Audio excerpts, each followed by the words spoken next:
There is a stage of awareness where you stop asking why life feels heavy and start realizing it was always heavy. You were just distracted before. Machiavelli was not born into darkness. He was born into belief. Belief that people are mostly good.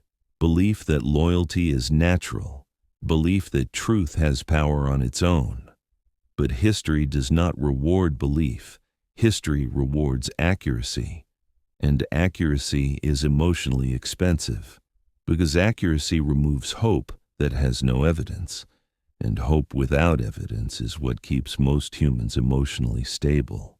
Machiavelli watched men promise loyalty in daylight and sell loyalty at night.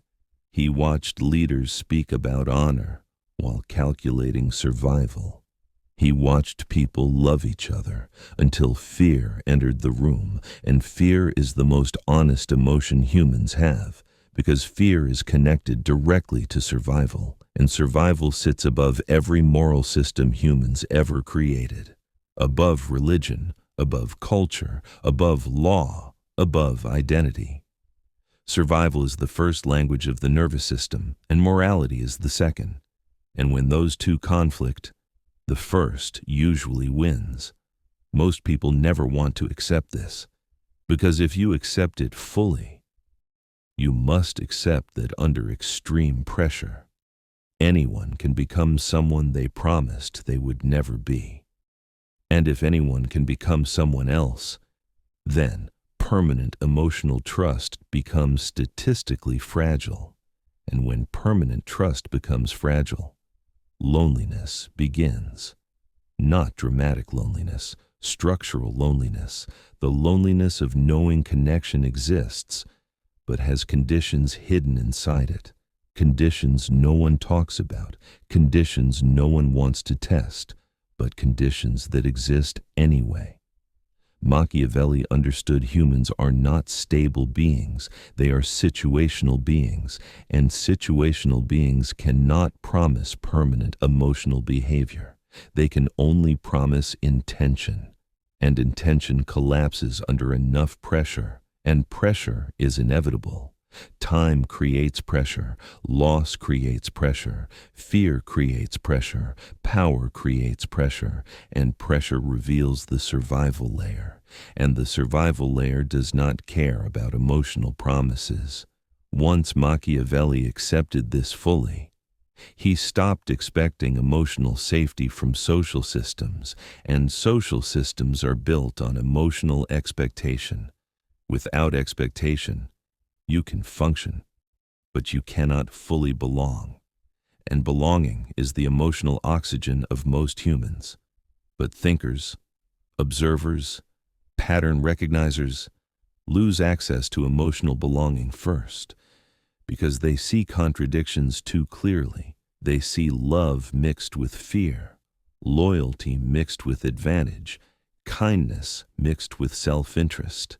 And mixed motives destroy emotional purity illusions.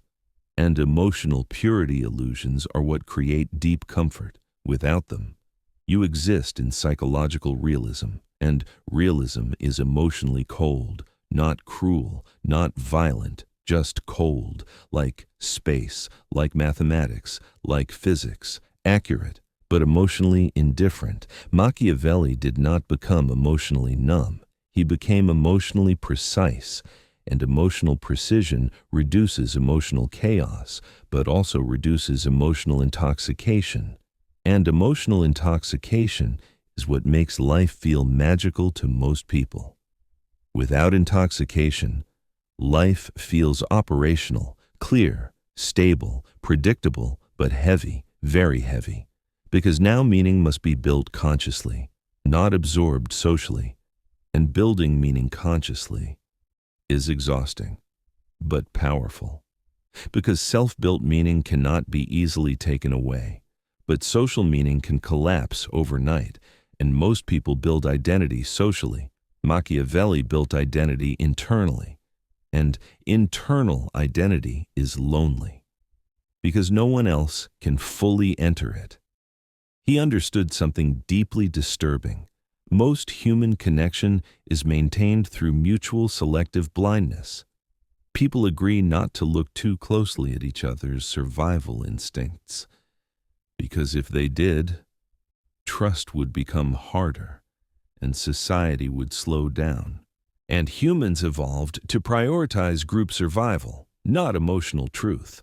So emotional truth is socially filtered, and those who remove filters lose social smoothness, but gain strategic clarity, and clarity changes emotional experience permanently. You stop being shocked by betrayal, but you also stop being fully surprised by loyalty, because both become situational probabilities, not permanent truths, and living in probabilities is emotionally lonely, because probability does not hug you. Probability does not promise. Probability only estimates.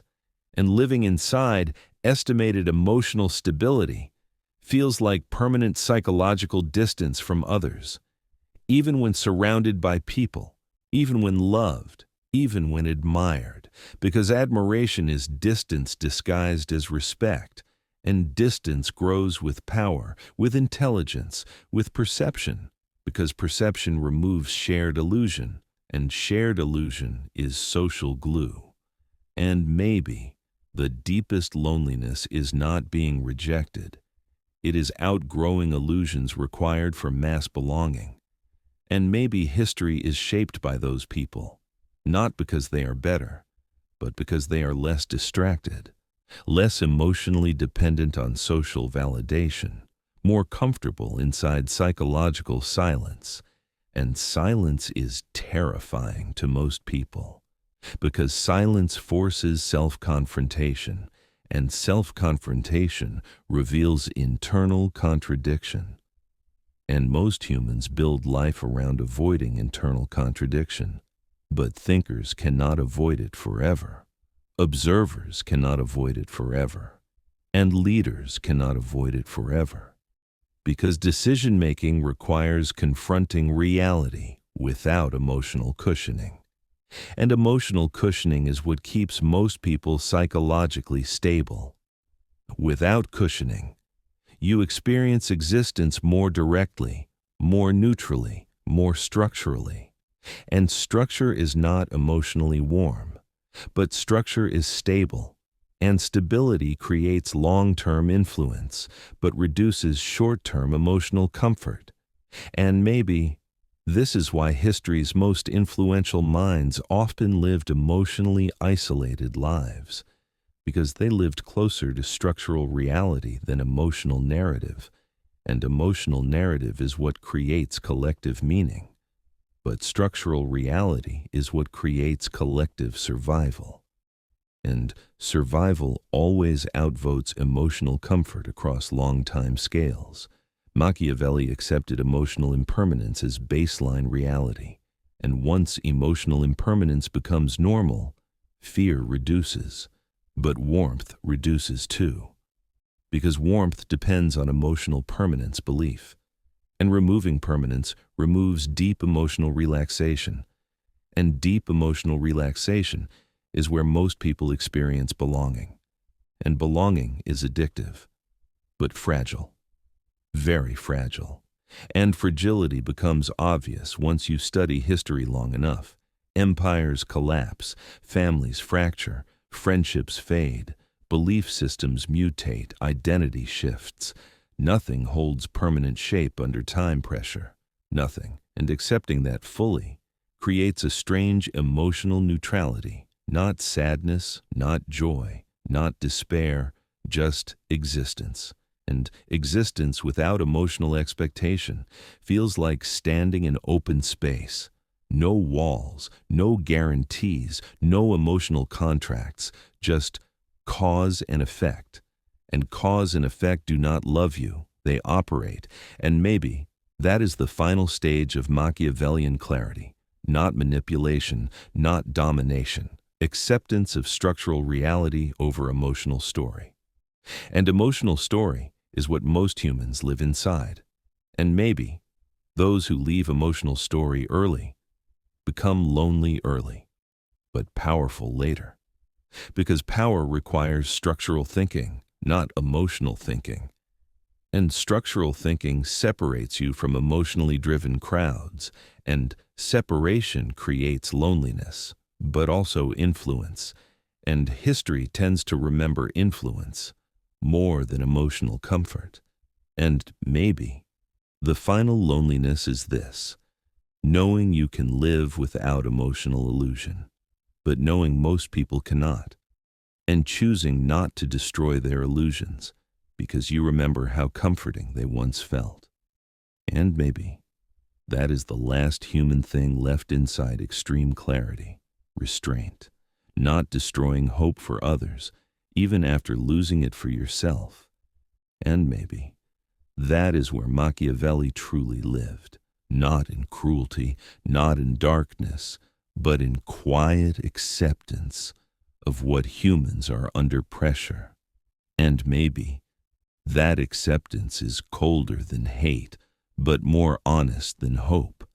And maybe honesty has always been the loneliest place in existence.